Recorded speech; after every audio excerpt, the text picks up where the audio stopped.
What is up, guys? Rick Cactus here, and the Iron Banner is upon us, and this means a bunch of new weapons and armor are being added to Destiny. However, earlier today, just before the activity is slotted to go live, the Iron Banner weapons have been added to the Destiny database. So we're going to destinytracker.com using their database and going over all of the new Iron Banner weapons so that you guys know which ones to look out for. Now, this video would have come out earlier, but it happened at the same time I released my video, The Biggest Problem with Destiny. I would definitely urge you guys to check that out. A lot of thought went into that, a lot of work, and it's something that I feel like is very important within the community. But in any event, let's go over all of the new Iron Banner weapons. First off, we have the Guided Light Legendary Iron Banner Scout Rifle. As you can see from the stats, this is a high damage scout.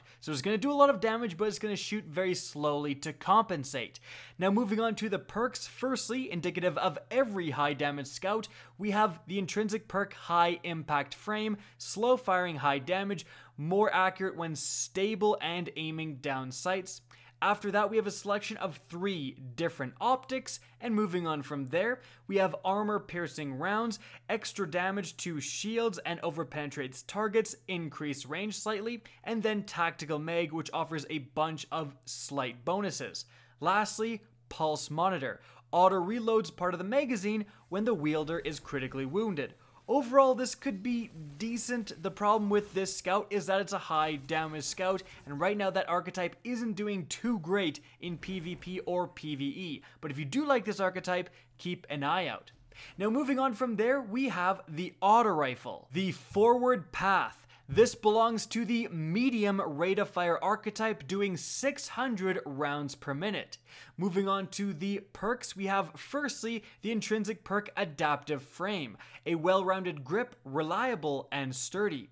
Next off, we have 3 different optics to choose between, and then moving on from there, we have firstly Extended Mag, which just extends the magazine, or you can choose armor piercing rounds yet again.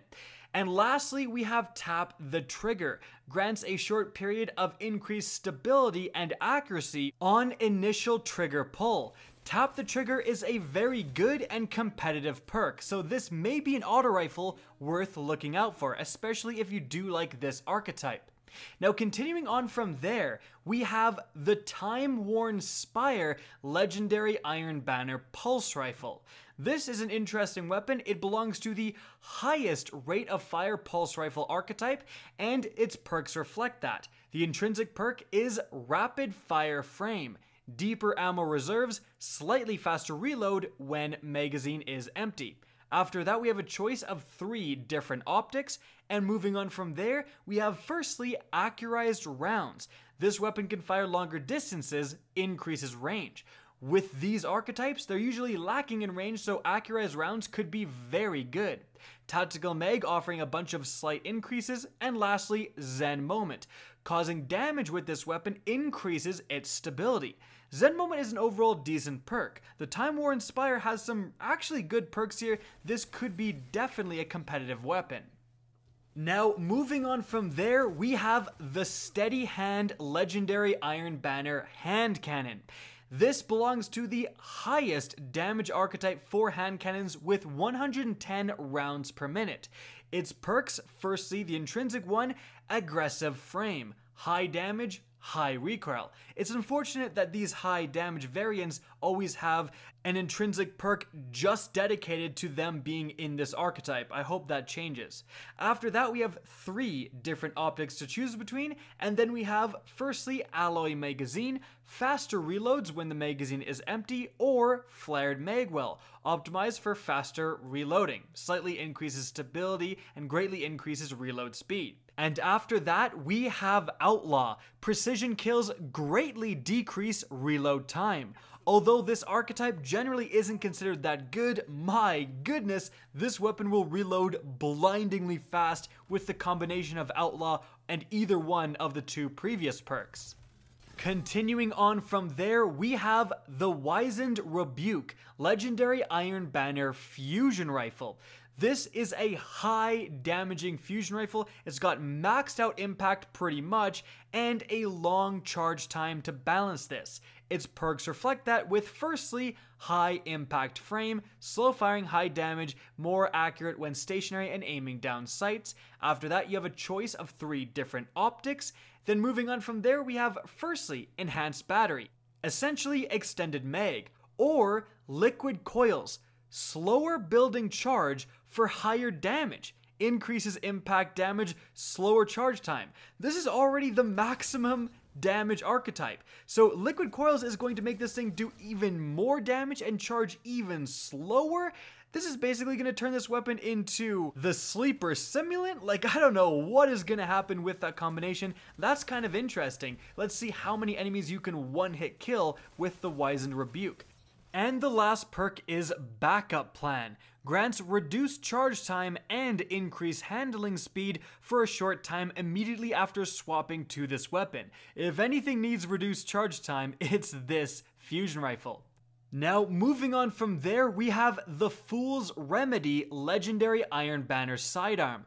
This is a fully automatic Suros sidearm with a 450 rounds per minute rate of fire. Its first perk intrinsically is Suros Rapid Fire, saying basically that: full auto, deeper ammo reserves, slightly faster reload when magazine is empty. We have a choice of 3 different optics. Moving on from there, we have the very good perk Accurized Rounds. If anything needs more range, it's this gun.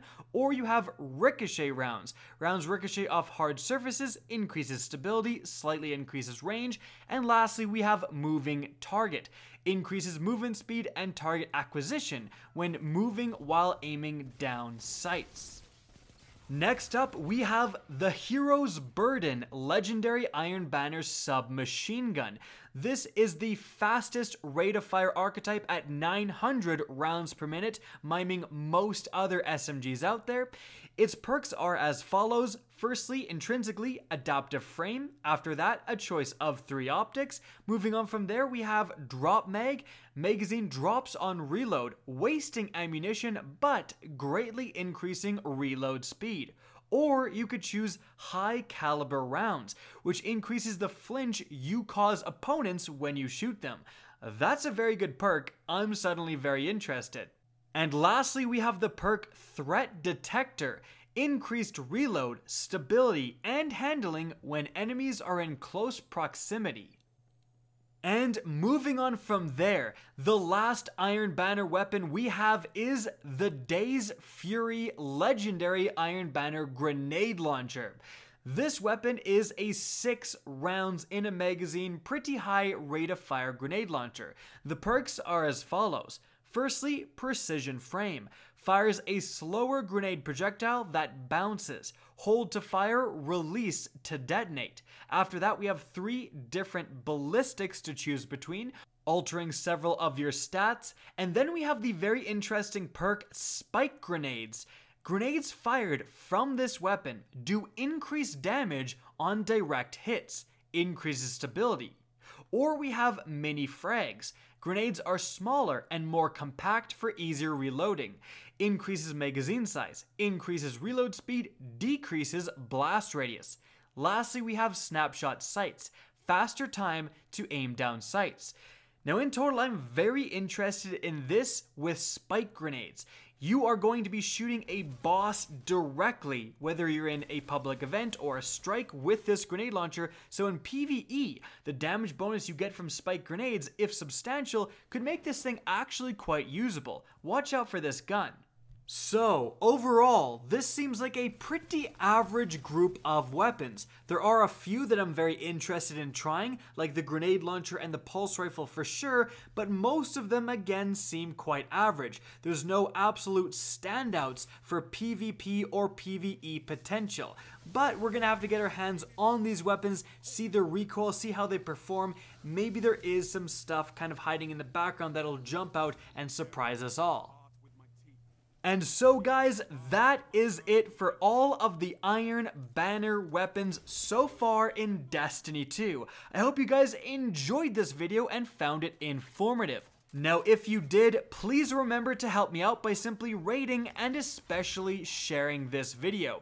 If you guys want to see more Destiny 2 content similar to this, don't be afraid to slap that subscribe button. And if you guys want to get in touch with me and keep up to date with the latest channel activity, the best way is to follow me on Twitter at RickCacus. That's linked in the description down below, as is my Twitch channel, which you can also follow. Again, I hope you enjoyed the video, and as always, have a good day.